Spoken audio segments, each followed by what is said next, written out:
คลิปนี้จะมาสอนวิธีกวดเบิ่งเลขบัญชีของเราเนาะของธนาคารการค้าเนาะก่อนอื่นเข้าไปที่แอป BCA1 เนาะหลังจากนั้นเฮามาใส่รหัสผ่านกดรหัสผ่านเข้าไปเลย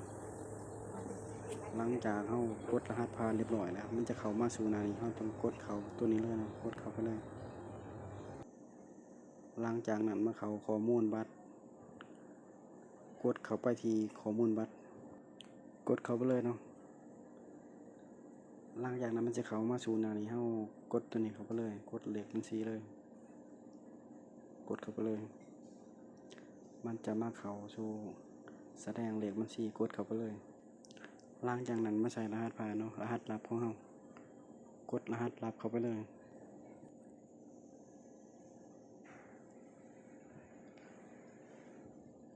หลังจากใส่รหัสเรียบร้อยกดต่อไปเลยหลังจากนั้นมันก็จะเห็นนี่แม่นเลขบัญชีของเฮาเนาะคลิปนี้ก็จบเพียงเท่านี้